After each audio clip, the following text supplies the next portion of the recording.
மக்கள் பார்க்க வராங்க. அதுக்கு ஒரே ஒரு காரணம்தான், அவங்க என் மேலே வச்சிருக்கிற அன்பும் பாசம். அந்த அன்புக்கும் பாசத்துக்கும் நான் எப்பவும் கடமைப்பட்டிருக்கிறேன்.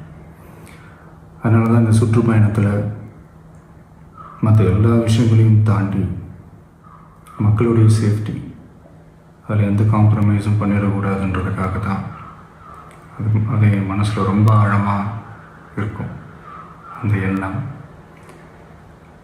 அதனால தான் இந்த அரசியல் காரணங்கள் எல்லாத்தையும் தவிர்த்துட்டு ஒதுக்கி வச்சுட்டு மக்களுடைய சேஃப்டி மட்டும் மைண்டில் வச்சுக்கிட்டு அதுக்கான இடங்களை சூஸ் பண்ணுறது, அதுக்கான இடங்களை பார்த்து பெர்மிஷன் கேட்குறது, போலீஸ் டிபார்ட்மெண்ட்டில் அதை ரிக்வெஸ்ட் பண்ணி கேட்போம். ஆனால் நடக்கக்கூடாதது நடந்துருச்சு. நானும் மனுஷன் தானே.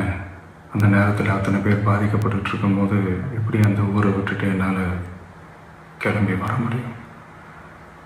நான் திரும்ப அங்கே போகணும்னு இருந்துச்சுன்னா அதை ஒரு காரணம் காட்டி அங்கே வேறு சில பதட்டமான சுச்சுவேஷன்ஸ், வேறு சில அசம்பாவிதங்கள் அந்த மாதிரி எதுவும் நடந்துடக்கூடாதுன்றதுக்காக தான் நான் அவாய்ட் பண்ணேன். இந்த நேரத்தில் சொந்தங்களை இழந்து தவிக்கிற அத்தனை குடும்பங்களுக்கும் என்னுடைய ஆழ்ந்த இரங்கலை தெரிவிச்சுக்கிறேன். எனக்கு தெரியும், என்ன சொன்னாலும் இது ஈடேயாகாதுன்னு எனக்கு தெரியும். ஹாஸ்பிட்டலில் ட்ரீட் பண்ணிகிட்ருக்கிற எல்லாருமே சீக்கிரமாக க்யூர் ஆகி வரணுன்றதை இந்த நேரத்தில் நான் வேண்டிக்கிறேன்.